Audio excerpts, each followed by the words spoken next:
Barala à Webe Africa, Bara à Itakwe.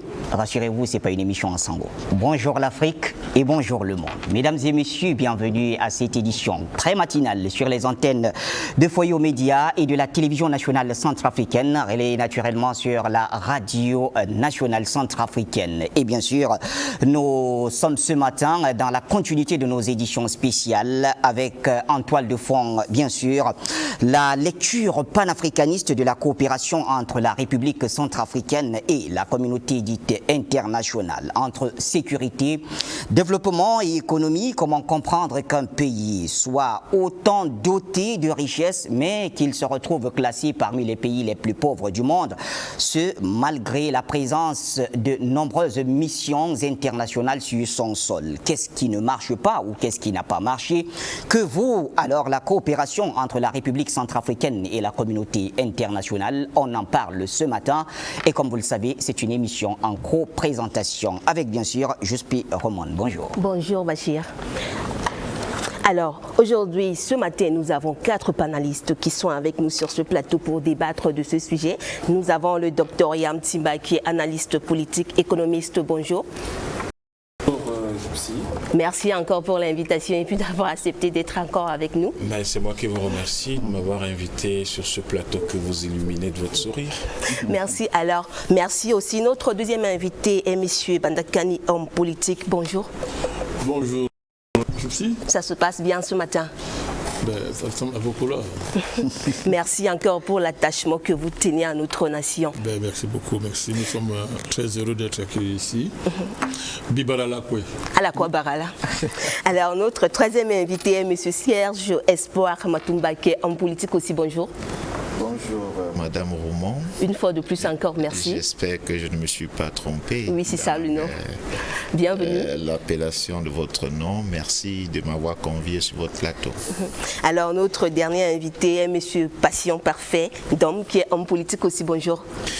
Bonjour Princesse Gypsy. Ça va ce matin? Vous êtes la lumière qui éclaire complètement cette télévision centrafricaine et c'est très heureux pour nous d'être sur ce plateau avec toi, mais surtout de nous presser, de hâter, n'est-ce pas, le mouvement pour répondre tous les jours à vos invitations. Merci pour cette invitation. Merci à vous d'avoir été les nôtres. Merci pour l'attachement que vous tenez à notre nation. Alors, Bachir, tu as la parole. Oui, déjà, j'en profite aussi pour dire bonjour à nos invités. Je n'avais pas passé ces civilités, monsieur. Good morning, bonjour, Barala, à vous tous. Et vous le savez, il y a beaucoup d'hommes politiques sur le plateau. Et c'est aussi, il faut bien le préciser, à la fois des géopolitiques et bien sûr des géostratèges. Géoéconomiques également, puisque nous aborderons des questions économiques tout au long de cette édition. Président Bandakani, je voudrais commencer d'entrée de jeu avec vous. Nous parlons de la coopération entre la République centrafricaine et la communauté dite internationale. Ces relations ou cette coopération qui date de plusieurs décennies, si je m'en tiens seulement aux périodes coloniales et aujourd'hui post-coloniales. Vous irez certainement plus loin nous rechercher des éléments. Alors, quelle est votre lecture de cette coopération? Je crois que quand on analyse des rapports que vous appelez rapports de coopération, oui, qui lient des pays et qui lient un pays, ce qu'on appelle les institutions internationales, on peut l'aborder de deux manières. On peut rester dans le cadre formel, formaliste, c'est-à-dire la structure juridique des relations internationales. Ce sont des traités, la Charte des Nations Unies, oui, les structures juridiques qui fondent les institutions internationales et structurent les relations entre les États et ces structures-là. Oui. Alors il y a des usages, il y a des coutumes, il y a des traditions qui sont respectées. Ça, c'est la diplomatie. Il y a des gentlemen agreements, n'est-ce pas, qui structurent ces relations-là, au-delà des tests. Alors, donc, on peut croire que quand un pays sacrifie à ses exigences internationales, il respecte les traités, il reçoit les ambassadeurs, il remplit ses charges à l'ONU, et apparemment c'est vice-versa, alors tout va bien. C'est une lecture formaliste, c'est ce que je veux dire. Et dans le cadre de cette lecture formaliste, il est difficile d'interroger et d'évaluer, ne serait-ce que publiquement, les résultats obtenus dans le cadre de ces relations-là. Parce que les rapports de force, en ce moment-là, entrent en jeu. Il est difficile d'évaluer publiquement, par exemple, les rapports entre une ancienne colonie et l'ancienne tutelle coloniale, par exemple. C'est très compliqué, vous ne ferez pas ça en public. Le discours, le langage international, tel qu'il s'est constitué, fait qu'on ne dit pas certaines choses en public. On ne dit pas certaines choses. Même si vous êtes fâché, comment vous ne dites pas certaines choses. Vous comprenez? Parce qu'il y a ce qu'on appelle les usages des relations internationales qui masquent les rapports de force. Pour être plus concret, l'État centrafricain, par exemple, le président de la Centrafrique ne peut pas dire n'importe quoi publiquement. Il est tenu par les contraintes internationales. Je vais être concret. Même s'il n'est pas content de certaines choses, il ne peut pas le dire. C'est vrai pour lui, c'est vrai pour tous les présidents africains. Ils ne peuvent pas dire certaines choses ouvertement. Est-ce vrai également pour ceux d'en face? Non, mais jamais. C'est ça que j'arrive. Oui. C'est pour ça que j'ai dit qu'on ne peut pas seulement se limiter à ce que j'appelle les aspects formels des relations internationales pour analyser leur évolution. C'est pour ça qu'il faut maintenant partir, n'est-ce pas, de la réalité. Vous comprenez? Et cette réalité, elle est claire. Et là, ça va être le deuxième angle de mon analyse. On ne peut pas comprendre les relations internationales si on évacue comment ces relations internationales ont été construites. Elles ont été construites sans l'Afrique. L'Afrique n'a pas participé à la rédaction, à la structuration du droit international, à quelque niveau que ce soit. Historiquement, c'est une affaire des arrangements entre les Européens pour gérer les relations entre les pays européens. Alors, Monsieur Bandakani, en vous écoutant parler, si on vous demandait de sortir les résultats, selon vous, est-ce que ces résultats seront-ils positifs ou négatifs? Négatifs. Expliquez. Négatifs. Les faits sont là.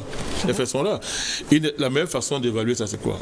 Les relations internationales, à partir de la Constitution des Nations Unies, en 1948, se sont vantées d'un exploit, entre guillemets, celui d'avoir permis l'accession des pays colonisés aux indépendances. Ça, c'est leur fait d'armes, entre autres. Et je laisse décousser les instruments classiques de coopération diplomatique. Vous comprenez? Or, qu'est-ce qu'on observe aujourd'hui? Sans nous prévenir, on a organisé de la recolonisation. Si vous vous vantez d'avoir conduit le pays à la reconnaissance internationale... Alors, qui organise cette recolonisation? L'Occident. Et que vous organisez la recolonisation, ça veut dire que vous avez échoué. Parce que le but de l'indépendance, ce n'est pas de ramener les gens à la colonisation. Et maintenant, cette dynamique de recolonisation se fait sous des pratiques inélégantes, pour rester poli, j'allais dire du banditisme diplomatique. Quand, par exemple, à l'ONU, les ONG sont intégrées dans le droit international, dans le champ de représentation diplomatique à l'ONU, sans l'avis des Africains. Ça fait qu'un chef d'État africain a pour interlocuteur, par exemple, excusez-moi de dire ça, un petit garçon ou un petit président d'ONG. La réciproque n'est pas possible. Je prends seulement le cas. Quand vous observez la présence des missions de paix des Nations Unies dans les pays africains,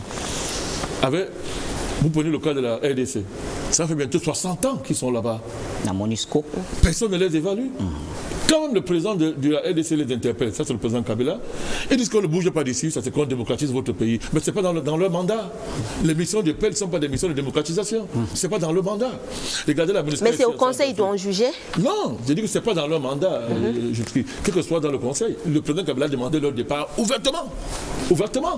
Ils lui ont répondu qu'on ne part pas d'ici parce que ce pays, on n'a pas fini de démocratiser le pays. Mais c'était par leur mandat. Vous comprenez? Je vous prenez l'exemple de la MONUSCO ici.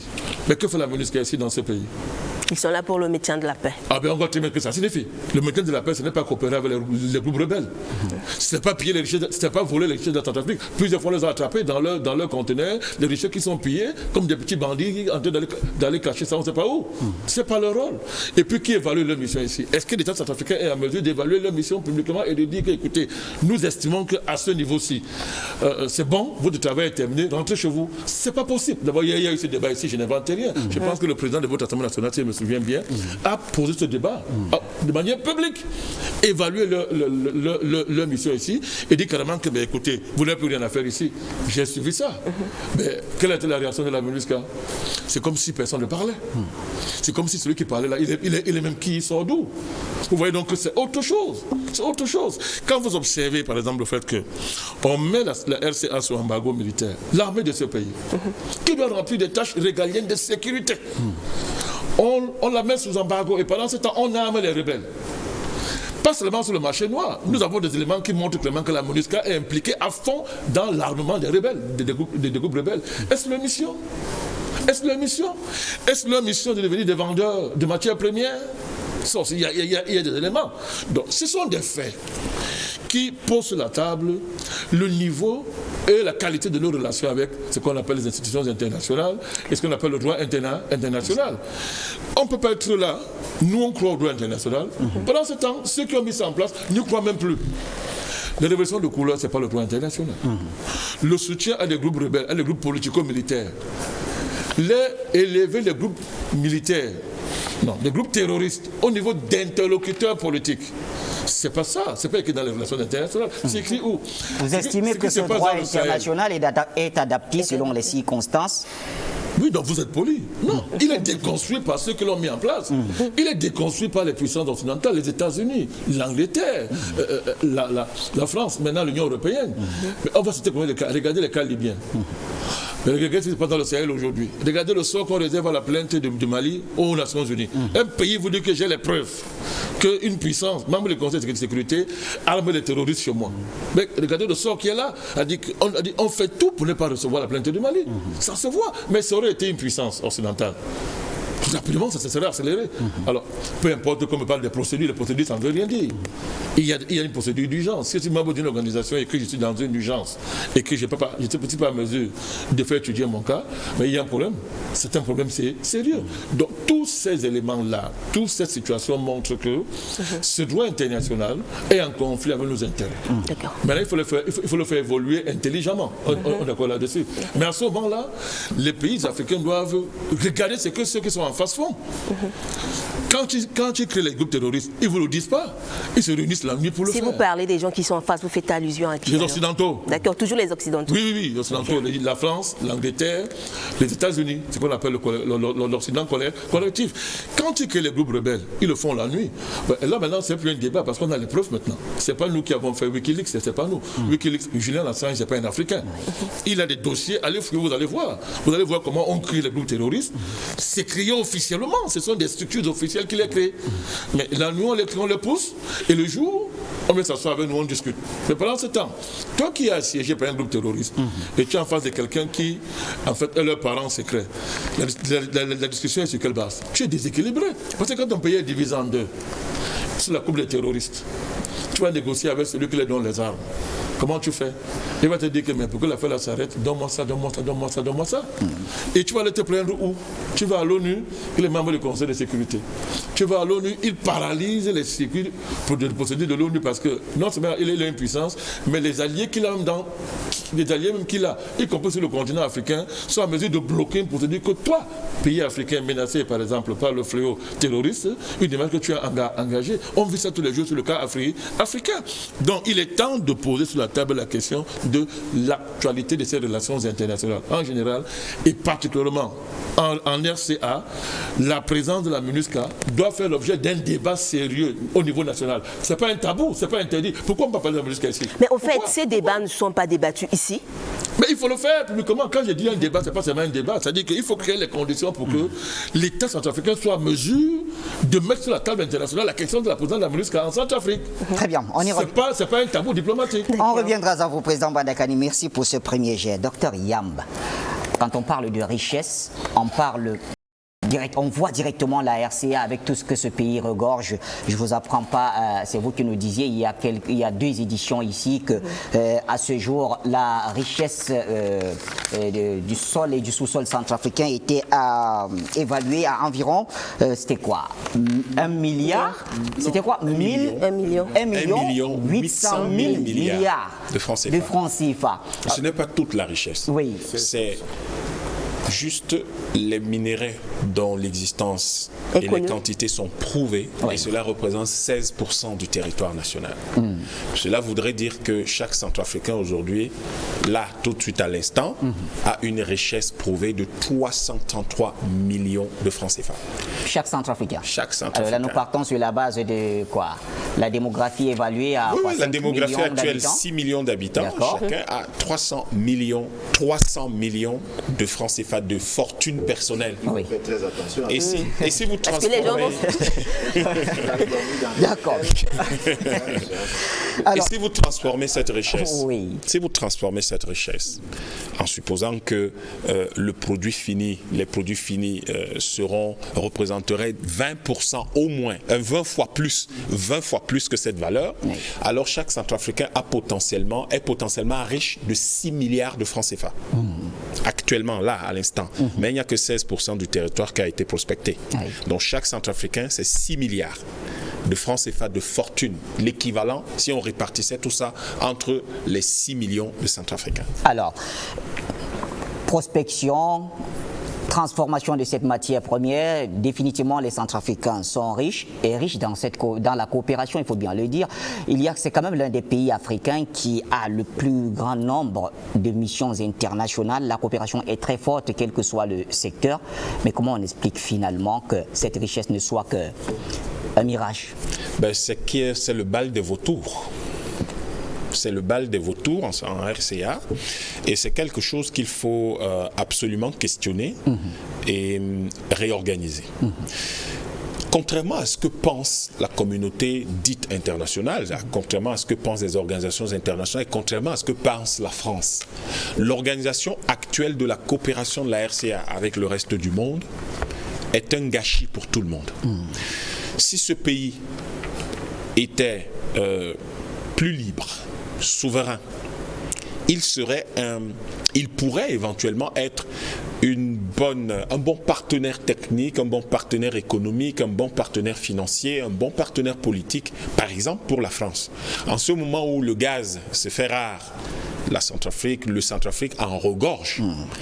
Mais malheureusement, il se trouve que certaines décisions prises à certains niveaux ne sont pas forcément celles qui sont de nature à installer la paix entre le Centrafrique et ses amis. Là, on parle, je vais prendre deux axes, si vous voulez, j'analyse ça sous deux angles. Commençons par la mission de la MINUSCA. D'abord, c'est une chose assez extraordinaire parce que tout le monde dit oui, mais la MINUSCA est là depuis 8 ans. Elle n'est pas là depuis 8 ans, elle est là depuis 12 ans. Parce que ça a commencé par le BINUCA, ensuite la MISCA, et après on a cette MINUSCA. C'est l'évolution. En fait, ça fait 12 ans. La Deuxième Guerre mondiale, je le note, a duré 6 ans. On a eu le temps de régler le problème et on avait quand même les difficiles armées allemandes, japonaises, etc.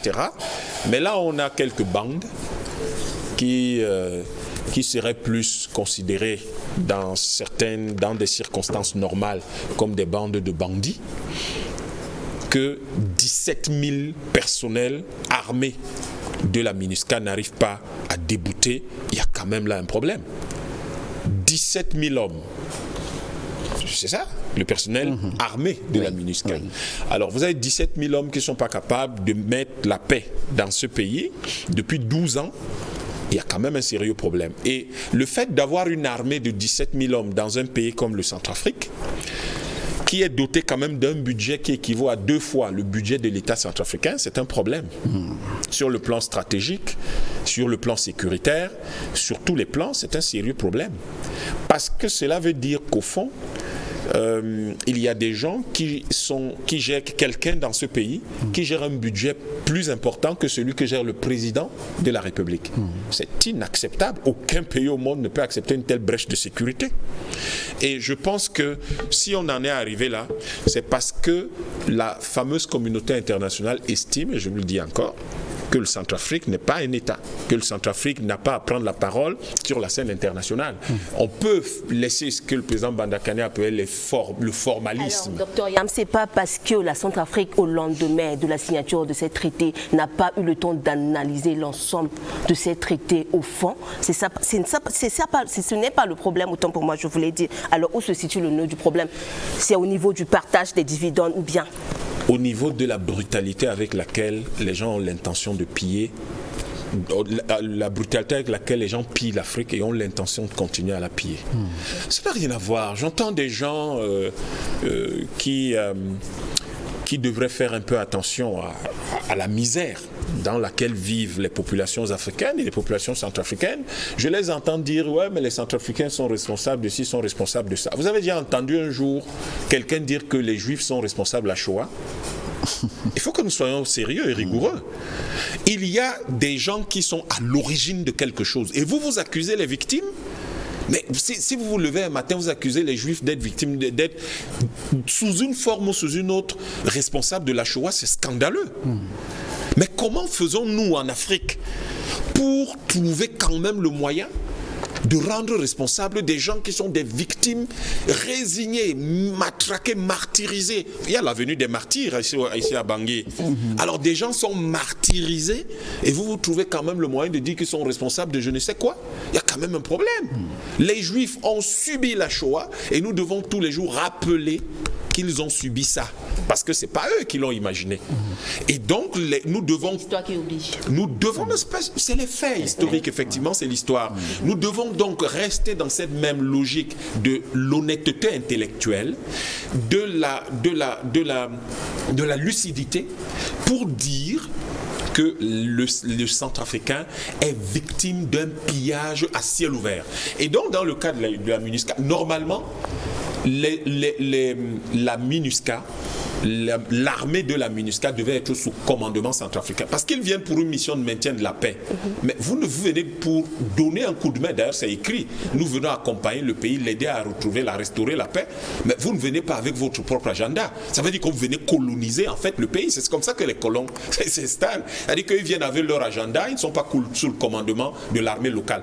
La MINUSCA devrait être sous le commandement du chef d'état-major de l'armée centrafricaine et donc sous le commandement du président de la République de Centrafrique. Et pourquoi ce n'est pas le cas? Ce n'est pas le cas, je vous le dis, parce que c'est l'expression de la brutalité avec laquelle les gens veulent continuer à piller l'Afrique et le Centrafrique. La RCA n'avait pas son mot à dire au moment d'envoyer... Elle n'a d'ailleurs jamais eu son mot à dire. Est-ce que la RCA a davantage son mot à dire aujourd'hui? Pas tout. Alors que les hommes de la MINUSCA devaient être sous le commandement direct du président de la République, parce que c'est l'ONU, le Centrafrique étant membre de l'ONU, l'ONU dit je vais apporter du soutien à un de mes membres.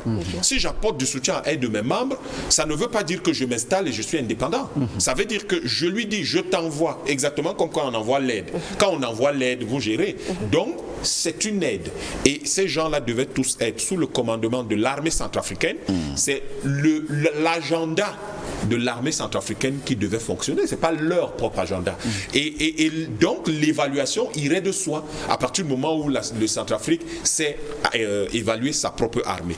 Donc, ça, c'est la première chose par rapport à ce qui concerne la MINUSCA. Et donc, le budget de 1,2 milliard serait mieux géré. Et les gens ne viendraient donc pas ici avoir des salaires 10, 20 fois, 30 fois supérieurs à ceux de l'armée de Centrafrique. Ils auraient les mêmes salaires et tout cet argent servirait, parce que vous venez donner de l'aide, si vous venez assister un ami, un partenaire, mais vous ne viendrez pas l'assister en ramassant au passage la totalité des ressources qui doivent être mises à disposition.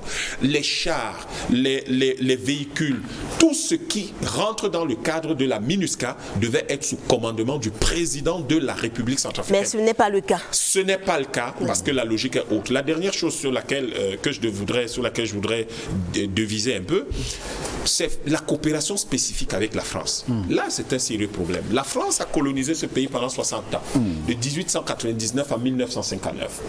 La France maintient ce pays sous néocolonisation depuis 1959 à aujourd'hui. Comment ? Mais simplement à cause des choses comme le franc CFA. En réalité, tout ce qu'un Centrafricain fait, la France prélève sa commission au passage via le franc CFA. Si vous achetez vos boucles d'oreilles, Madame Gypsy, au marché, sachez que chaque fois que vous les avez achetées, que ce soit 100 francs ou que ce soit 10 000 francs ou que ce soit 100 000 francs, la France prend une commission au passage parce que vous utilisez le franc CFA qui est sa propriété et elle l'a rappelé. Quand il a fallu en discuter en Afrique de l'Ouest lors de la création de l'ECO, ils ont rappelé qu'ils avaient la propriété intellectuelle dessus et que c'est leur affaire. Donc, il se trouve que la France tient le Centrafrique en laisse à cause du franc CFA. Depuis longtemps, tout le monde rêve d'avoir le chemin de fer Bachenga-Bangui qui réduirait considérablement les coûts logistiques et rendrait les produits beaucoup moins chers. Batsenga au Cameroun. Batsenga au Cameroun jusqu'à Bangui. Mais on n'y arrive pas. Pourquoi? À cause du franc CFA. Le Cameroun, en accord avec le Centrafrique, avait évalué et avec d'autres pays. Mais l'une des raisons évoquées, c'est les crises à répétition aussi. Non, pas du tout. Il n'y a pas de crise ici en Centrafrique. En tout cas, les Centrafricains ne sont responsables d'aucune de ces crises. Je crois que le président Bandakani a rappelé un certain nombre de choses par rapport à il y reviendra, etc. Il n'y a aucune crise en Centrafrique dont les Centrafricains sont responsables. Toutes les crises qui ont lieu en Centrafrique sont des crises, malheureusement, qui sont liées à cette prédation internationale qui se manifeste, dont là, par exemple, par le franc CFA, par la langue française. Mais heureusement, la question du franc CFA est réglée avec le Sango Coin et par la langue française et l'impérialisme culturel. Pourquoi devrions-nous être en train de parler en français ici? Nous devrions être en train de parler le Sango. 80% des Centrafricains parlent le Sango. Alors pourquoi est-ce que pour nous adresser aux Centrafricains, nous allons utiliser le français? C'est l'impérialisme culturel. En fait, c'est un moyen qui permet de maintenir la domination de la France sur le Centrafrique. Parmi les accords secrets, il était dit, vous ferez du français la langue officielle, la langue d'administration et la langue d'éducation. Or, ce serait plus intéressant que ce soit le Sango qui utilise cette place. Dernière chose, vous allez voir par exemple que dans ce pays, vous avez les questions de rédaction de la Constitution de 2016. Hier, on a su que, en fait, l'ambassadeur de France était là, il disait ce qu'il fallait. Et puis, on a appris que Madame Panza, à qui la Centrafrique doit aujourd'hui rendre un hommage, avait refusé de brader les matières premières le dernier jour qu'elle a passé au palais présidentiel sous la pression d'un certain nombre d'étrangers qui bousculaient, voulaient qu'elle signe quelque chose. Elle a refusé. C'était voilà, M. Yves Le Drian et elle a refusé. Donc, elle a préservé quelque chose en se sentant grâce au fait que ça venait de cette tripe qu'elle est centrafricaine et qu'elle ne peut pas se permettre de lâcher quelque chose. Je note des choses quotidiennes et je sors par là. Le coût de la connexion à Internet à Bangui est exorbitant. Des télécommunications exorbitants. Mais vous ne pouvez pas aller sur Internet. Mais les gens vont critiquer le projet Sango en disant « Ouais, mais il n'y a pas Internet là-bas. » Les Centrafricains ont une société qui vend la connexion à Internet. Le Centrafrique en a. Non. Prédation internationale. Ça veut dire que les gens sont là. En fait, ils ne se soucient pas du tout, ils ne soutiennent pas vraiment le projet présidentiel. Parce que s'ils soutenaient le projet présidentiel, ils devraient réduire le coût de des télécommunications d'au moins 90%. Or, on ne le fait pas. Ça permettrait d'ailleurs d'avoir un marché un peu plus grand et de pouvoir aider le pays. La consommation évoluerait. Tout ça pour dire quoi? Tout ça pour dire qu'au fond, il y a des éléments et des mécanismes de blocage de l'évolution de ce pays qui sont là et qui relèvent de cette coopération internationale qui ne vise pas le développement du Centrafrique, mais qui vise simplement à prélever. Vous comprenez pourquoi le président a lancé dans le projet Sango pour contourner les mécanismes du franc CFA qui auraient exigé que 50%, mais probablement jusqu'à 80% du montant de 1 800 000 milliards de francs CFA, ça se serait retrouvé dans le trésor français et les Centrafricains n'auraient eu que leurs yeux pour Merci, docteur Yamba. Patient parfum d'homme, on se retourne vers vous, très cher homme politique. Patient d'homme, quand on a écouté les uns et les autres, la question qui me viendrait à l'esprit en prenant en compte le fait que Dr Yam a d'ailleurs rappelé que tout ce qui arrive à la RCA n'est pas la responsabilité des Centrafricains eux-mêmes. Mais cela n'empêche, on doit quand même questionner la responsabilité des hommes politiques en République centrafricaine. Vous êtes sans ignorer, comme vous connaissez mieux la liste de tous ceux qui ont défilé à la tête de cet État. On part de Boganda à Touadéra, en passant par Kolimba, Dako, Bokassa, Patassi, Bouzizi, Samba Panza, Djotodia, etc. J'espère n'avoir oublié personne, mais toutes ces personnalités sont passées à la tête de l'État centrafricain. Mais pour quel résultat? C'est une excellente question, mon cher Bachir. Et ça pose la question fondamentale. Quelle est cette question fondamentale? De notre rapport, des êtres humains que nous sommes. Vis-à-vis de notre capacité, de notre volonté, de courage qu'on doit avoir pour essayer d'évacuer les éléments de blocage qui ne permettent pas nous aussi de voir le soleil. Et ça pose la question d'une nécessité, d'une urgence de la refondation de la pensée de l'homme noir en général. Au point où on nous fait le reproche. Tout le temps le reproche. Ah oui, mais vous avez fait l'état des lieux, votre diagnostic, il est implacable, il est juste, il n'y a pas de problème. Mais qu'est-ce que vous attendez pour transformer cette réalité? Oui. Et là, nous sommes face à un leader, à un leadership éclairé qui propose des solutions pour transformer la réalité. Et qu'est-ce qu'on constate? On constate que c'est au sein de ce peuple meurtri qu'une certaine élite freine des 4 fers pour ne pas aller dans le sens de la résolution de ces difficultés qui maintiennent encore ce pays et toute l'Afrique, parce que ce n'est pas seulement une question centrafricaine. Quand on analyse, n'est-ce pas, dans cette situation qui ne permet pas justement qu'on puisse respecter l'homme noir en général, mais l'Africain en particulier. Qu'est-ce qui explique ce comportement de ces élites? Peut-être qu'il faut interroger la psychanalyste pour comprendre, parce que ça ne peut pas être compréhensible autrement que comme ça. Mais peut-être, on va évoquer ces siècles d'esclavage qui sont passés par là. Voilà, on parle beaucoup entre nous et de l'autre côté de l'Atlantique, mais il y a aussi l'esclavage arabo-berbère qui a frappé aussi cet espace puissamment. Et on l'a dit, que beaucoup de gens se sont réfugiés ici parce qu'autour de nous, autour de cet espace, c'était vraiment des pratiques innommables d'une violence hors pair. Donc, il y a aussi le siècle de colonisation. On parle souvent de la colonisation. Je me souviens quand on parle par exemple des débats concernant le Congo et les affres de ce criminel hors pair. On ne parle de Hitler, mais lui il était peut-être plus puissant que Hitler. Je parle du roi Léopold II et on fait référence par exemple à la collecte du caoutchouc. Oui. Mais c'était aussi le cas ici en Centrafrique. La question du caoutchouc. Le premier président Barthélemy Boganda, il est orphelin très tôt. Pourquoi? Parce que ses parents, justement, sa mère et son père n'avaient pas pu ramener les quantités de caoutchouc qui étaient demandées journalièrement. Ils ont été battus à mort.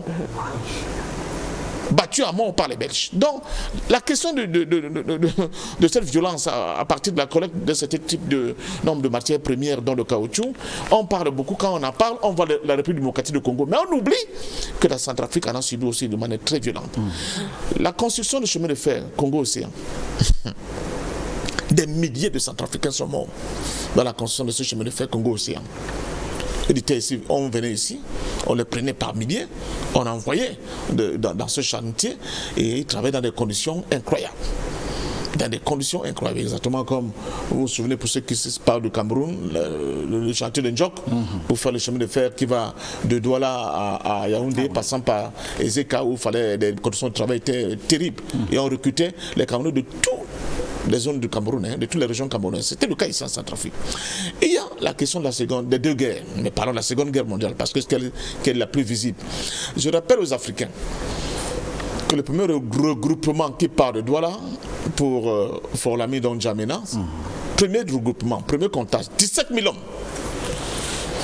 Et parmi ces 17 000 hommes, il y avait des milliers et des milliers de Centrafricains. Et ce Jean Koudougou, elle est aujourd'hui le visage le plus connu de cette équipée-là. C'est eux qui vont quand même libérer la France.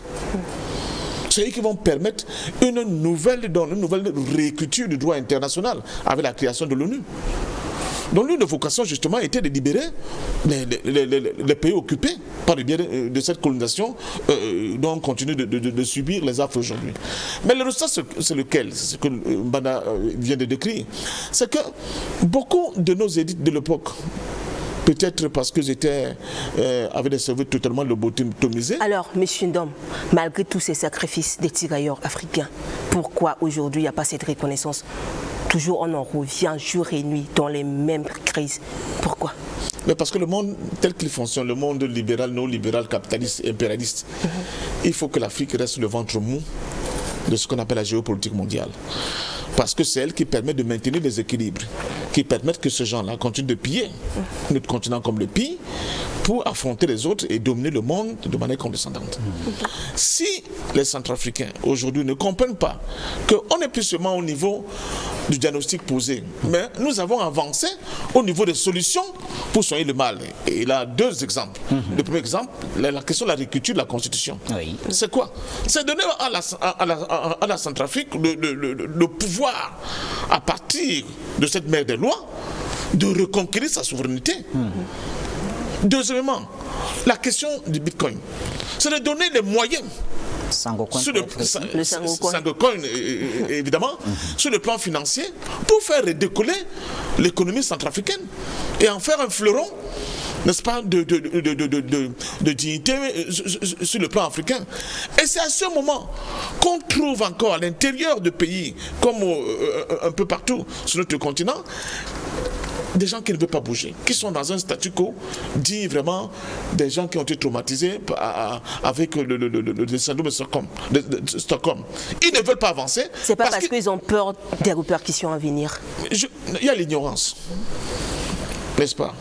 Pour beaucoup. Il y a l'obscurantisme, mais aussi le fait que pour beaucoup, c'est la situation actuelle.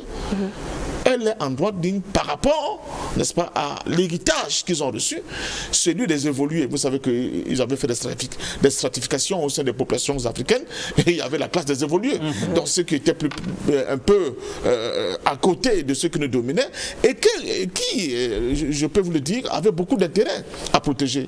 Et ces évolués africains aujourd'hui n'ont pas totalement disparu, on parle d'un deux colons. Pourquoi? Parce que pour eux, le fait qu'il y ait un chamboulement de cet ordre-là, ne leur donne plus le droit à tous les avantages qu'ils ont dans cette société dans laquelle nous avons. Ils ont des passe-droits et des avantages incroyables.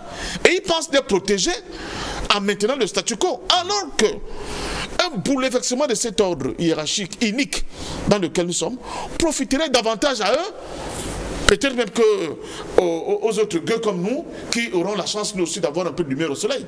Donc, c'est une question de conscience. Cette prise de conscience-là, elle ne peut se faire que par le biais de beaucoup de pédagogie. C'est pour cela que je félicite le gouvernement centrafricain d'avoir posé sur la table ce débat, le débat sur la modification de la Constitution, le débat sur la création de Sangocoin, pour que ce ne soit pas seulement des questions qui concernent certaines élites qui vivent dans une certaine bulle. Il faut que le peuple s'en approprie en face. Si elle c'est problématique, c'est ça le début de l'indépendance. C'est quand vous êtes conscient que vous avez participé à l'élaboration des mécanismes et des machines, des institutions qui vont vous libérer demain. Et là, on voit la différence entre les choses qui sont imposées, on vient de le décrire, et les choses que nous-mêmes, nous allons participer à la création et à l'élaboration. C'est ça l'enjeu central aujourd'hui, au niveau de la Centrafrique, comme dans la plupart des pays africains, il faut le dire quand même. La Centrafrique n'est pas une exception, mais le cas de la Centrafrique est quand même douloureux, parce que quand on fait l'analyse entre les moyens dont détient ce pays et le niveau, on nous a dit ils sont presque avant-derniers dans l'indice de développement humain, mais c'est là, là où le bas blesse. Donc un Qatari ne peut pas parler à un Centrafricain, un Koweïtien ne peut pas parler à un Centrafricain, un Émirati ne peut pas parler à un Centrafricain. Après 62 ans d'indépendance, est-ce que cela est justifiable? Mais vous avez vu de quoi ont été faits, n'est-ce pas, cette période-là, elle était échelonnée de quoi? Des crises à ne plus en finir, des guerres à ne plus en finir, des présences de ces forces militaires. Maintenant, c'est des forces sous le couvert de l'ONU, mais c'était d'abord des forces militaires françaises. Les bases militaires françaises sur le sol centrafricain, vous n'avez pas oublié la barre de Bois, qui était le centre stratégique et logistique de toutes les barbouzeries, pratiquement dans cette Afrique centrale. C'est ça, la vérité. Donc, et ça donnait quoi? Ça donnait une discontinuité historique. Et pourquoi on refuse cette liberté de coopération à l'RCA? Mais parce que je continue de vous le dire, nous sommes la dernière frontière des possibilités de développement dans le monde, l'Afrique. Et, comme Samir Amin le disait, ils ont conçu le monde avec deux pôles, le centre et la périphérie. Samir Amin, c'était un économiste égyptien, et à son âme. Et pour eux, nous devons être confinés éternellement au niveau de la périphérie, avec pour seule valeur d'être la base où ils viennent puiser l'ensemble des ressources pour nourrir le centre, continuer à faire rayonner le centre sur le plan culturel, sur le plan économique, sur le plan social. Et nous, on a l'impression que c'est une catastrophe. Nous sommes, comment on dit ça, nous sommes les héritiers des chambres. Ces gens qui étaient maudits par Dieu, et que bon, c'est tout à fait normal que nous restions dans cette position. le début de la libération pour un esclave, le début de sa libération, c'est sa prise de conscience de sa situation d'esclave. Et c'est à ce niveau qu'une pédagogie renforcée doit continuer à prendre corps au niveau de ce pays. C'est ça qui explique les excellents débats et avis que nous avons eu sur ce plateau depuis pratiquement une semaine. Et je dis que ça ne doit pas être comme des épiphénomènes ou bien des effets d'annonce. La jeunesse centrafricaine, surtout elle, je m'adresse à elle en premier, parce que c'est elle qui va être le moteur du changement demain, doit s'approprier de toute cette réalité-là et comprendre le sens, les défis qui sont les siens dans la transformation de ces réalités pour permettre enfin à ce pays de pouvoir évidemment se libérer de cette tutelle, se développer pour le bonheur de ses enfants, mais surtout rayonner au sein de ce continent meurtri qu'est l'Afrique comme le phare qui donne la possibilité aux Merci monsieur Ndom, parfait, nous allons revenir vers vous. Alors je me tourne vers vous monsieur Serge Espoir. Vous avez écouté les uns et les autres. Si on vous demandait de faire une lecture panafricaniste de la coopération entre la RCA et la communauté internationale, quelle lecture feriez-vous? Avant de répondre à votre question, j'ai l'impression, et d'ailleurs c'est ce qu'on veut nous imposer, que l'histoire de l'Afrique commence à partir du moment où on parle de l'esclavage. Mais ce qu'il faut dire aux Africains et ce qu'il faut dire au monde, c'est que tout ce qui se fait ailleurs, c'est en Afrique qu'ils ont appris à les faire. L'Afrique avait ses organisations et l'Afrique avait son fonctionnement bien dans le cadre de l'écriture qui a été bien avant que on ne commence à instrumentaliser les Africains, bien avant qu'on apporte la Bible aux Africains, bien avant qu'on apporte le Coran aux Africains. L'Afrique avait déjà ses religions. Donc, l'histoire de l'Afrique, si nous faisons des choses sans convoquer l'histoire, ça veut dire que nous serons toujours en train de suivre le chemin qu'on voudrait que nous puissions suivre. L'Afrique a une histoire. Chaque pays de l'Afrique a une histoire qui n'a rien à voir avec ce que nous vivons aujourd'hui. Ce que nous vivons aujourd'hui est tout simplement la conséquence du fait de n'avoir pas pu assumer qui nous sommes depuis toujours et de n'avoir pas pu continuer dans ce que nous étions. Vous savez, quand on a créé ces organisations ONU, Banque mondiale et bien d'autres choses, c'est pour des fins. C'est pour des fins. Vous avez vu avec l'invasion américaine en Irak que l'ONU a perdu dès cet instant-là toute sa crédibilité. Voilà un pays membre de l'ONU qui est attaqué par un autre pays et ce pays se plaint. Les Américains disent on n'a pas besoin de l'aval de l'ONU mais on fonce. Qu'est-ce qui est arrivé aux Américains après cela? Rien. Mais oui, il faut insister sur le fait que selon les principes de l'ONU, les membres du Conseil de sécurité de l'ONU, si l'un d'eux oppose à une décision de l'ONU, cette décision n'est pas valable. Elle n'est même plus applicable. Elle n'est plus applicable. Mais les États-Unis, défenseurs de la démocratie mondialisée, ont violé allègrement notre veto. Et c'est ce que le président Banda vous disait tout à l'heure, que nous, on croit de manière béate, n'est-ce pas, comme des gens qui vont à l'église de dimanche, à ce sacro-saint principe de ces statuts, alors que les autres, quand ça les arrange, ils peuvent les piétiner. C'est ça le sens, justement, de ces relations internationales. Merci, monsieur Ndom. Lorsque j'ai fini de dire cela, essayons donc de regarder le comportement de ces derniers vis-à-vis des pays africains. Parce qu'en réalité, en convoquant l'histoire, nous devons savoir que nous sommes aussi les écrivains de l'histoire. Madame, il y a quelque chose de formidable qui se passe depuis quelques jours dans l'opération spéciale militaire russe en Ukraine. Nous avons tous écouté. Les Africains ont écouté. Le monde entier a écouté. Le président Zelensky demandait l'aide de l'ONU et l'implication des hommes de l'ONU en Ukraine. Vous avez vu la réponse de l'ONU? Après 6 mois de guerre. Vous avez vu, dès le début de l'escalade, si on va appeler ça escalade, dès le début de l'opération militaire, vous avez vu la réponse de l'ONU? L'ONU a envoyé combien d'hommes jusqu'à présent? Aucun homme. Pourtant, l'Ukraine est demandeur. L'Ukraine est demandeur. Revenons donc dans le comportement de l'ONU et ses différentes instances en Afrique. En République démocratique du Congo, la présence onusienne de ce côté-là dure combien de temps? La paix est-elle revenue de ce côté-là? Au Mali, en Centrafrique, pour parler du cas de la Centrafrique, le docteur Yam nous faisait ressortir le nombre d'années réelles de cette présence militaire. 12 ans. En 12 ans, vous n'avez pas pu ramener la paix dans un pays. Ça veut dire que votre agenda est tout autre que celui de la paix. Donc c'est plus le métier de la paix. Ça veut dire que votre agenda est tout autre que celui de la paix. Okay. Là-dessus, nous ne pouvons pas faire un débat. C'est un constat qui est réel. Alors, s'il n'est pas celui de la paix, il est lequel? À vous de Est-ce une colonisation? Est-ce une occupation? Ou tout simplement le maintien du pays dans une situation grave? Parce qu'après, vous êtes les seuls qui savez comment vous définissez vos indices de pauvreté, de développement humain. Parce que là encore, on va vous dire que le Centrafricain représente, je ne sais pas trop quoi, dans l'indice de développement humain, soit le dernier, patati. L'avant-dernier. Vous le définissez comment?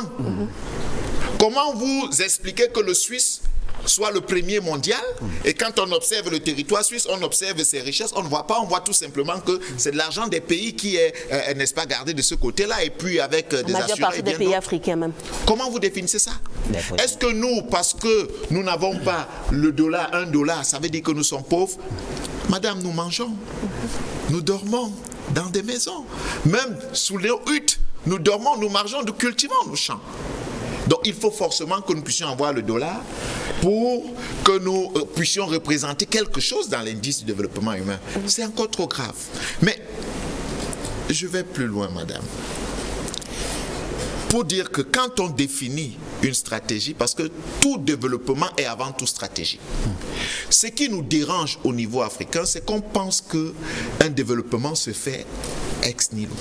On se lève et puis on dit, bon, on va faire ceci. Non, tout est stratégique. Pour tout développement, il y a ce qu'on appelle des cabinets stratégiques qui travaillent. Nos défauts en Afrique, c'est que nous ne construisons pas d'abord des cabinets stratégiques spécialisés dans le développement. Nous pensons que parce que nous avons adopté un système qui ne marche plus dans le monde, qu'est la démocratie, parce qu'on nous a montré que c'est le chemin à suivre, nous nous lançons dedans et puis nous commençons. Non, il va mal, non, il fait mal, non, il fait... Non, non, non, madame. Président Matomba. Même aux États-Unis... Oui. Ce n'est pas les différents présidents que vous voyez là qui défilent, qui définissent la stratégie de développement américaine. Je suis désolé. Ce ne sont pas eux. Président Matomba. C'est un groupe de personnes derrière qui définissent la stratégie. Et aujourd'hui, on peut penser que bon, voilà, un républicain, il va passer parce qu'il faut qu'on attaque tel pays, on règle tel problème. Demain, voilà un démocrate, il faudra qu'il passe. Vous voyez ce qui se passe en France. La dernière élection même est très illustrative. On dit non, c'est encore mieux qu'on continue avec celui-là parce qu'il faut régler tel ou tel problème. Tout est stratégie. Pourquoi nous évitons la stratégie? Et à la fin, nous tombons dans le piège selon lequel on nous reproche d'être à l'origine de ce qui nous arrive et pourtant il y a une grosse manipulation qui est faite en amont. Et nous refusons, plus grave, de nous assumer, d'assumer que nous pouvons faire, nous pouvons réagir, nous pouvons développer. Mais il n'y a pas que la présidente Samba Panza. Est-ce que vous savez, ceci n'est pas une information puisque c'est connu, que le président Touadéra a failli ne pas prêter serment parce que le Drian présent à Bangui a voulu qu'il signe des documents qu'on a antidatés, du moins qu'on a datés après, je vais dire, comment vous appelez ça, la prise de fonction, pour brader le sous-sol, les minéraux centrafricains. Et il a dit non. Est-ce que vous le savez? Que le président Touadéra, en poste là, a refusé. On lui a dit qu'il n'y aura pas prestation de serment s'il ne signe pas ces documents. Ça, c'est quelque chose qu'il faut savoir. Mais lorsque les députés, vous avez suivi ici hier, on est allé dire aux députés si vous ne faites pas passer cette dame présidente, c'est-à-dire l'ambassadeur français, il est allé à l'hémicycle. Si c'était fait de nuit, on pouvait encore dire que bon, les autres vont dire que c'est à cause d'une manipulation. À l'hémicycle, il est allé le dire, si vous ne votez, si elle ne passe pas présidente, alors nous coupons tout l'aide que nous donnons à la RCA. Vous pensez que la RCA a véritablement besoin de l'aide de la France? C'est la RCA qui peut nourrir la France? Vous pensez que le territoire français est plus grand que celui de la RCA? Non. Vous pensez que le territoire français est plus riche que celui de la RCA? Non.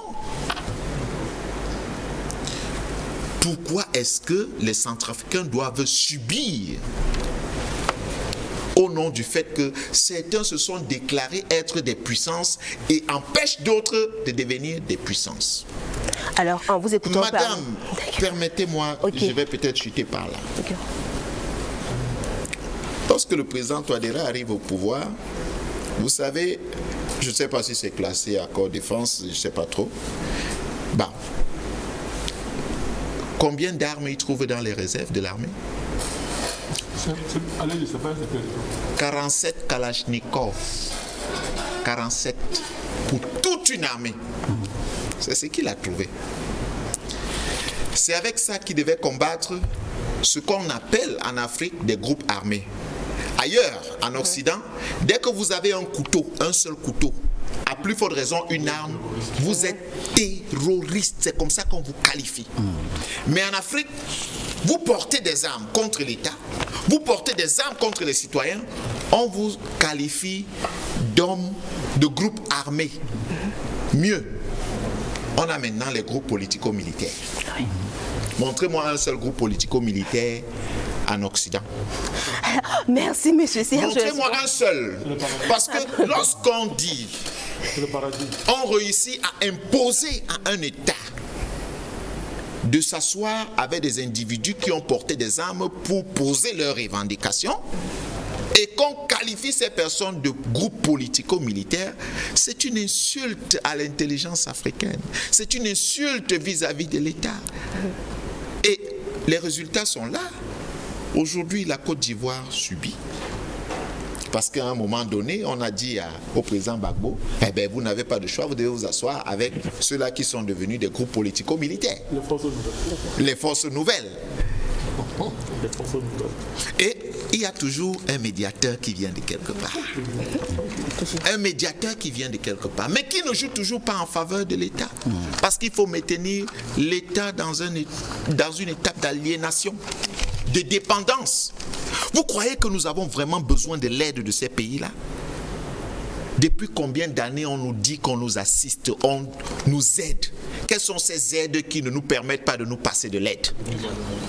Quelles sont ces aides? De quoi parlons-nous? De quel type de coopération parlons-nous avec ces différents pays? Donc il est temps, madame, que les choses soient beaucoup plus claires.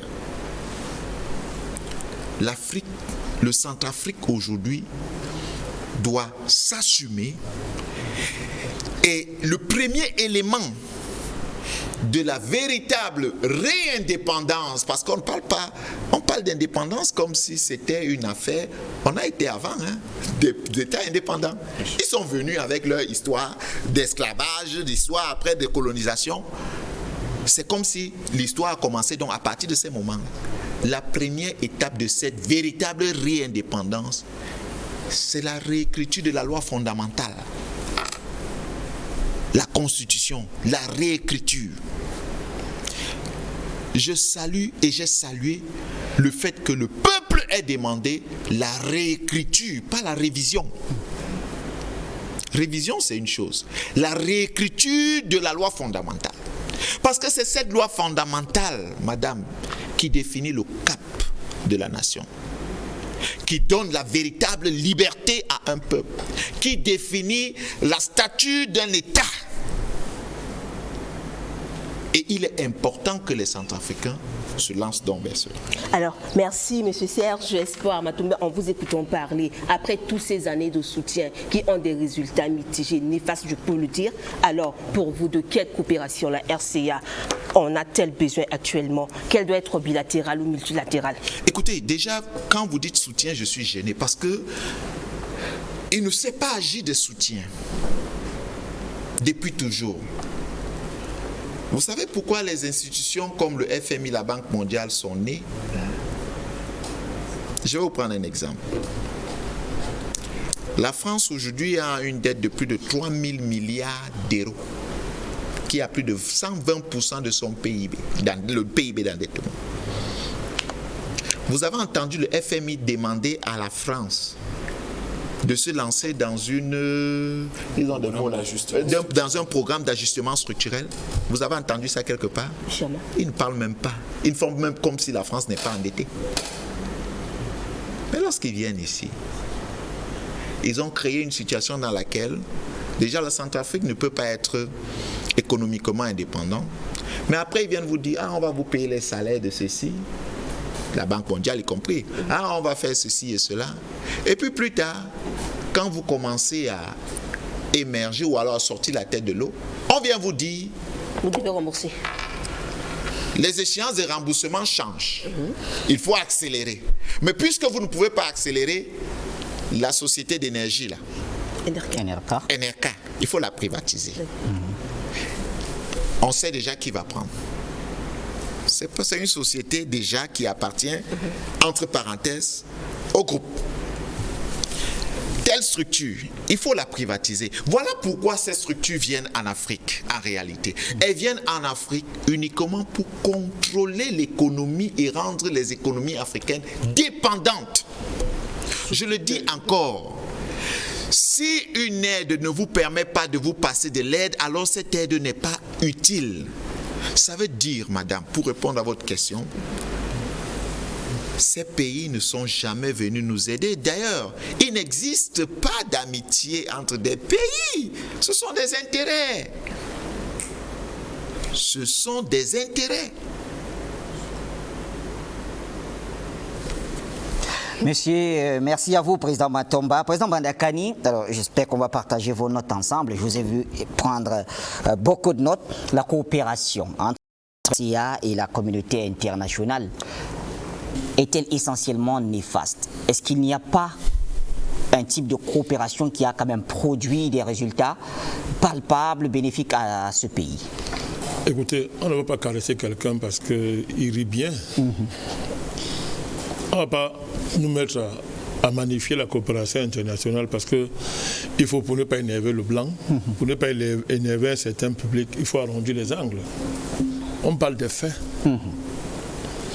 Quand je coopère, c'est que tu m'apportes quelque chose et tu reçois de moi quelque chose. Tout à fait. Si on veut établir le bilan, M. Bachir, ce bilan peut être unilatéral. Ça veut dire quoi? C'est les causes africaines qu'on pose de pareilles questions. C'est les causes africaines où on pose que bon, est-ce que cela n'a rien apporté de bon? Mais qu'est-ce qu'on a aussi apporté à ces gens? Qui évalue ça? Personne. Non, il faut approfondir les questions, il faut approfondir les éléments de langage. Il faut commencer par évacuer les éléments de langage. Parce que tout se joue là. Tout se joue là. Vous faites un débat, on vous dit, bon, tout est négatif, mais de quoi est-ce qu'on parle? On dit coopération. Oui. Tout à l'heure, vous parlez de l'aide. Où est la différence entre la coopération et l'aide? Un temps, on vous dit aide. La même chose, on dit c'est la coopération. Mais finalement, c'est quoi? C'est l'aide ou l'aide c'est la coopération c'est l'aide. Tout ce flou-là s'est entretenu à dessein pour fausser le véritable débat et masquer la réalité. Où est le véritable débat? Dans la coopération, qui apporte quoi à qui? Faites la balance de cette coopération. Qui a donné plus que l'autre? Dans le cas présent, ce sont les Africains en général et le Centrafrique en particulier. C'est toujours nous qui donnons plus que l'autre. Lorsque, par exemple, vous prenez le budget de l'ONU, de la MINUSCA ici, j'aime connaître peut-être la valeur de ce budget, je ne l'ai pas en tête, mais vous croyez qu'on vient mettre, quand on vient mettre une opération de maintien de la paix dans un pays, de cette dimension-là, à ce niveau de montant, une chose est sûre, c'est supérieur au budget de l'État. Supérieur au budget de l'État. Alors, ça s'appelle quoi? On est en train d'apporter quoi au Centrafrique? 2 fois supérieur. Au budget de l'État. On est en train d'apporter quoi? Posez-moi la question. On est en train de porter quoi? Rien que le fait. Qu'est-ce qu'on apporte juste? Rien. On vient exploiter la Centrafrique, on vient piller ses ressources. Mais je vais aller même plus loin. Rien que le fait d'accepter qu'il y ait une force de maintien de la paix ici, c'est du recyclage budgétaire. Est-ce que vous le savez? Je ne parle même pas de blanchiment d'argent. Rien que ça. Parce que quand des gens viennent s'installer ici, ils sont payés en dollars, ils ne sont pas payés, le franc CFA n'existe pas. Ils sont payés en dollars. Ça veut dire que s'il n'y a pas le Centrafrique en l'état, on ne peut pas les payer en dollars. Ils sont payés en dollars. Ils sont ici en mission. Je dis rien que leur traitement, hein, rien que le traitement, le vocabulaire du traitement. Ils sont ici en mission. Ils ont des frais de ceci, ils ont des frais de cela, ils ont des frais. Dans un pays pauvre, dans un pays qu'on déclaré pauvre, mais regardez leur train de vie ici. Mais est-ce que l'intensité de la mission ne justifierait pas un tel budget? Non, on parle d'à peu près. C'est ça le problème. Président Vandakani, on parle d'environ 1 milliard de dollars. Je crois qu'on ne s'entend pas bien. Oui. On dit la même chose. C'est ça. 116 millions Voilà. De dollars. Avec 17 000. Mais on dit la même chose. Oui. Donner cet argent à l'armée. Mais comment? On dit la même chose. On va faire ce débat. Commandement. Je veux démontrer quoi? Oui. Vous voyez? Oui. Parce que quand on vous parle, on vous dit, d'abord c'est vous qui vous apportez quoi? D'abord c'est faux. Le fait d'être présent en Centrafrique, rien que le fait que le Centrafrique accepte, et on a jamais demandé son avis puisqu'on impose ça, mais c'est la Centrafrique qui a enrichi l'ONU. Je parle seulement de l'ONU, hein. L'ONU là, dans sa fémania, qui est mondialement connue là. Vous savez que l'ONU est l'organisation la plus corrompue au monde, et tous les gens le savent. C'est vous qui le dites. Je ne le dis pas, c'est leur propre rapport. Oui. Je ne le dis pas, leur propre rapport qu'ils mettent sur le pas. Ils mettent ça sur le tapis chaque fois. Il y a au moins 4 ou 5 rapports d'audit de l'ONU. C'est l'organisation la plus corrompue au monde. Ce n'est pas une injuste, c'est un fait. Oui. Je parle en public, Oui. c'est un fait. Mais rien que le fait de venir ici, s'installer là, le Centrafrique, en acceptant simplement la posante de l'Eurovienne, est en droit de revendiquer, en termes de contrepartie, au moins le même budget qu'on a à l'ONU, plus son budget. À qui va-t-elle revendiquer cela, président Vandakani? Mais ça montre donc l'iniquité des relations internationales. Ça montre que ce sont des rapports diaboliques. C'est trop d'injustice, ça. Je n'en même pas loin. Hein. Je ne parle pas du fait que ils se servent sur la bête. Autrement dit, ça dit que j'ai parlé de ça ici. Ils pillent vos richesses nationales. Quand les rebelles pillent les richesses, ils savent faire quoi? Est-ce que les rebelles savent gérer les richesses qu'ils pillent? Mais c'est établi. Ils donnent ça à l'ONU. Ils donnent ça à l'ONU. Quand tu pilles les richesses, c'est l'ONU qui prend ça. L'ONU prend ça, sans compter les entreprises là. Hein? L'ONU prend ça. Donc, j'ai seulement pris un exemple simple. Le Centrafrique ne fait rien. Il accepte simplement que voici mon territoire, installez-vous. Encore qu'on lui impose l'installation. Vous voyez déjà ce qui se passe. Vous voyez? Donc, l'idée même de coopération est biaisée dans son contenu. C'est-à-dire qu'on fait comme si on donne aux Africains, alors qu'en réalité, c'est l'Afrique qui donne. Tous les recherches ont démontré, et les audios ont démontré que quand l'Afrique reçoit 100 francs, en termes d'aide, elle dit que le retour là-bas, écoutez bien, le retour c'est 1500. Elle dit quand l'Afrique reçoit 100 francs d'aide, ce sont des études qui ont été faites, y compris par la Banque mondiale. C'est le minimum. Hein. Le minimum, hein? Oui, le minimum. Elle dit que c'est une Zimbabwéenne qui a fait cette étude-là. On la connaît, oui. Elle dit qu'elle a démontré. Voilà. Et elle n'est pas la seule. Elle dit quand on nous donne 100 francs, ça rentre, je dis même quoi? Ça rentre 10 000. En fait, ce que vous voulez dire, ça rentre 10 000. Quand on nous donne 100 francs, ça rentre 10 000. Mais on parle de quoi? Donc si on fait une vraie évaluation de la coopération, mais comme elle est vrai débat sur la table. C'est 9 900. En tout cas, pas aux Africains. Merci, président Vandakani. Alors, en 30 secondes, on va chuter, puisqu'on va juste donner une minute à chacun, malheureusement. On poursuivra la même thématique. Voilà. Il y a les principes, même du droit international, principe de souveraineté et de l'égalité des États. Il y a celui de la légitime défense. Voilà les principes qui fondent les relations internationales. Monsieur Bachir, comment il est possible d'un pays africain de jouir de ces principes-ci? Comment c'est possible? On vous dit égalité, souveraineté des États, souveraineté, égalité, légitime défense. Comment il est possible pour un pays africain de jouir de ces principes-ci, du droit international dans les relations internationales? Comment c'est possible? C'est une question qui trouvera sa réponse ce soir. Alors, allons-y par là. Docteur Yam, en une minute peut-être, on va donner la même. Ces principes ne peuvent être opérants que dans la mesure où les différents souverains, en fait, sont de même niveau. Ça, c'est Hobbes, Léviathan. J'aimerais dire juste 4 petites choses. Elles vont être très rapides. La première, par rapport à la MINUSCA, je pense que les Africains doivent se lever, faire une pétition à l'ONU pour exiger que toutes les missions de maintien de la paix de l'ONU soient mises sous commandement des états-majors et des présidents des pays dans lesquels ils se trouvent. C'est extrêmement important et il faut le faire dès demain. L'autre chose que j'aimerais dire, le postulat selon lequel la responsabilité principale et ultime de la situation du Centrafrique doit être attribuée aux colons et aux néocolonisateurs, à mon avis, c'est un indicateur fort pour les Centrafricains. Il indique deux choses fondamentales. La première, c'est l'urgence, et la deuxième, c'est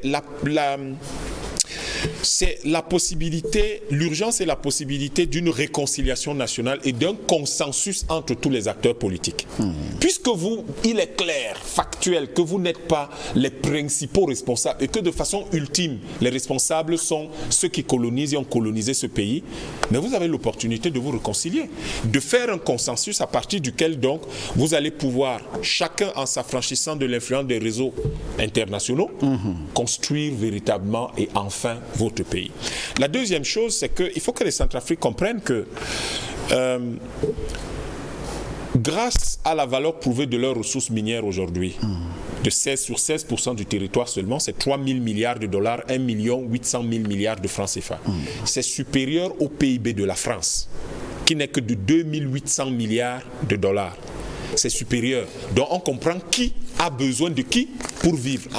Avec l'hypothèse que si on industrialisait aujourd'hui le Centrafrique, cette fortune bondirait à 20 fois minimum, mais probablement à 50 fois plus que ça. Donc vous comprenez qui a besoin de qui. Et l'autre chose que je voudrais dire, ça c'est pour rassurer un peu nos amis centrafricains. Par là nous sortons. Oui. Grâce à la tokenisation, grâce au projet Sango, leur fortune potentiel prouvé aujourd'hui de 300 millions de francs CFA par habitant sera protégé. Parce que, en fait, la tokenisation a pour but de conserver la valeur et de la bonifier dans le temps. Ce qui fait que le Centrafrique a la possibilité, grâce au projet Sango et grâce donc à la tokenisation, en fait, d'assurer une prospérité durable et partagée par tous. Merci, Dr Yam. Alors, monsieur Ndom, pour en finir, vous avez seulement 1 minute. D'abord, je tiens à le rappeler à l'ensemble des Africains, il y a des débats qui ont ressurgé ces derniers temps en Occident. Parmi ces débats, il y a le fameux débat de la mission civilisatrice de la colonisation. On tend à nous faire croire, à nous faire avaler que pour les Africains que nous sommes, la colonisation, ce fut une très très bonne chose. L'anti-wokisme. Ne l'oublions pas. Or, laissons même les débats de fond qu'on a menés là. Vous avez dit quelque chose de très essentiel. Le simple fait que sur ce débat-là aujourd'hui, on parle français. La colonisation nous a aussi apporté quoi? Le génocide de nos cultures, dont de nos langues. Il aurait été plus intéressant aujourd'hui que ce débat se fasse en Sango. On aurait eu une meilleure couverture, n'est-ce pas, de l'ensemble des citoyens de ce pays et qui serait en capacité à la fin de ce cycle de débat de bien comprendre les enjeux et s'impliquer fortement pour la résolution de ces problématiques. Malheureusement, nous utilisons encore la langue de colon et les gens trouvent que c'est normal. C'est pour cela que quand on se lance dans le projet de réécriture de la Constitution et que nous voyons des Africains, des Centrafricains, je dis bien bloqués, prenez des cartes, fait que non, il ne faut surtout pas toucher. À la Constitution de c'est-à-dire qu'ils refusent de facto de se donner une arme pour se libérer, c'est trop grave. C'est trop grave. C'est ça la question de ces nègres de maison. C'est-à-dire qu'il y a des nègres comme ça. Bon, maintenant, tu n'es plus esclave.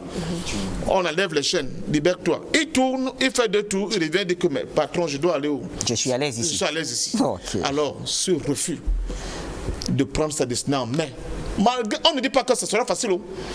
On dit que ça va être même difficile. On va tomber, on va se corcher les genoux, mais au moins, nous aurons ceci de particulier que ça va être notre destinée que nous allons nous-mêmes construire, la prendre en main et dessiner le cap n'est-ce pas, de l'orientation de cette liberté. C'est ça le plus essentiel.